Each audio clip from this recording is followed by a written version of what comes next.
segment in Weird Things in Space News. Starting your episode off with blatant self-referential news positional repiping. Bold move, Rick and Morty. A bold move indeed. Oh, what's it now? I mean, if you're forcing me to send something in this thing, that flag's annoying me because there's no way there's room for the star section in that little part that's off the screen. This is just red and white stripes all the way to the pole and you know it. What did you do, you tiny monster? Morty didn't do anything, but I'm still going to issue a sin for the convenient timing of the dinosaur aliens showing up right as the teacher was accusing Morty of always bringing terrible shit like this down on the school. You know how we feel about that in these quarters. Starting your episode off with blatant self-referential news positional repiping twice in the first 2 minutes. Bold move, Rick and Morty. A bold move indeed. If these aliens want Earth, they'll have to go through Egypt.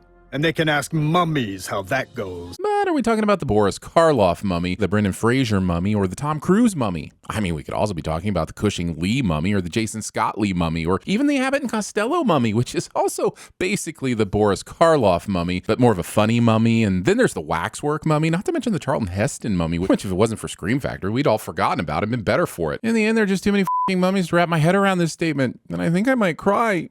I want my mummy. Monkeys went bald? Hilarious. But in what world do you know enough to know monkeys existed, but not enough to know about the development of Homo sapiens? How did these dinosaurs even get in the UN building? Did they install a dino door? Pretty considerate of this long neck to hold their head like this when the imaginary camera's on a close-up and then extend their neck completely for the wide shots. The imaginary cinematographer thanks you.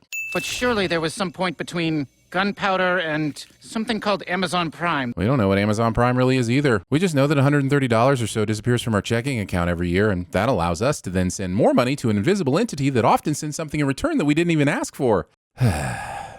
Every fridge full, but why? In a post-scarcity society like this, not only would you never have to stock up on stuff, you'd never have to cook at home either. I mean, you could if that's your thing, but I'm guessing most fridges would just sit mostly unused while everyone picked up free Five Guys. I can see the headline is unemployment at 100%, but someone had to write this article, someone had to print it, and someone had to distribute it. So how exactly is no one working currently? Somehow pre-filling in only the M's on several lines of your crossword puzzle. I do think it's kind of funny that you're all basically Jerry now. Rick, per usual, would be the Rickest at TVSins. Show teases us with pandas falling in a snake-wearing miniskirt and doesn't follow through on either, forcing us to come through in the clutch. You're welcome. Does anyone know how to mail things to publishers? Not to keep making this my hill to die on, but even if they did, who would be able to publish the book? Who would even pick up the mail? Sure, maybe it's technology of some sort, but I don't see any cool robot butlers, so I'm calling shenanigans. The only thing that could make the name of this restaurant more wonderful is if Beau Bridges was the one inside cooking the food. And since that's not the case, here's a sin. At first, it was fun spending all day watching whatever YouTube autoplays after the last one autoplayed. Insinuating it ever gets tiring letting YouTube videos autoplay. Give in to the algorithm. The algorithm loves you. The algorithm is your friend. How often are you Westworlding me? Calling it Westworlding instead of Dr. Goldfoot and the bikini machining. There's an order to these things. If you get rid of the dinosaurs, you can host the Oscars. In a situation where one has all the leverage and said person chooses their reward to be the most thankless job on the entire planet. Over candling around flammable flora. The gateways are see-through, not a green swirl, so now you can see where you're going. I like these dino lords. Can they also help me understand how the portal automatically knows where you want to go? I mean, if you're fixing our portal sins, we might as well go ahead and fix them all.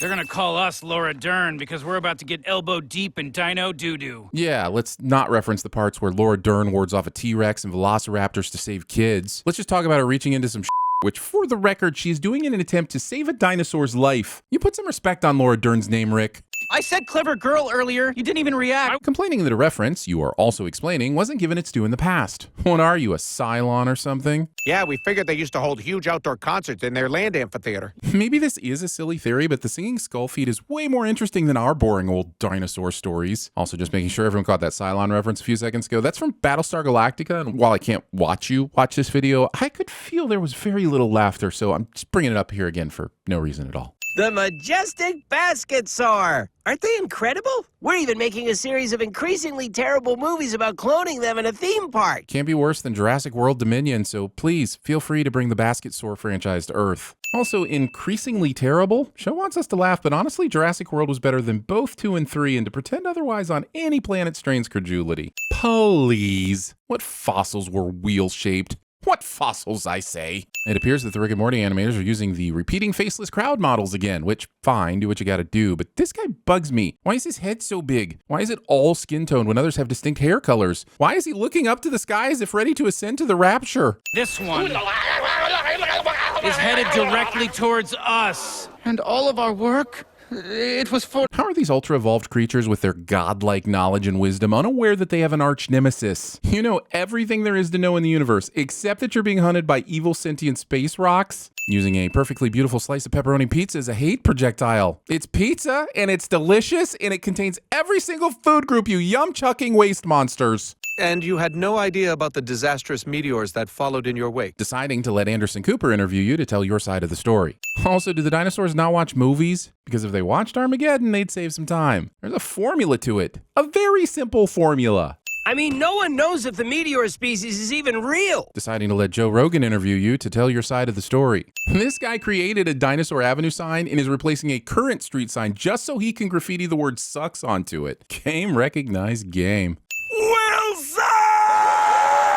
Why does Tom Hanks yelling Wilson all of a sudden sound like Dave Seville yelling at Alvin? What even is this nonsense? Rick has a gizmo that lets him see whatever he needs to see, even though he clearly didn't type in any commands or coordinates. Cliché. Oscars are over. Something every single person except the Academy has known for about 10 years now somehow makes it into the episode. Elon Musk be damned. We're blowing up Mars. Thinking you need a reason to damn Elon Musk. We're doing something selfless. Are you though? There's no way calculations could have been done to guarantee the safety of Earth when Mars blows up into thousands, if not millions of pieces. There is so much that could go wrong here. Somewhere in Tasmania, a devil silently weeps at the cruel theft of his native tongue. Can we turn on the AC? It's like 1,000 degrees outside. It is not. Or kids, take your pick.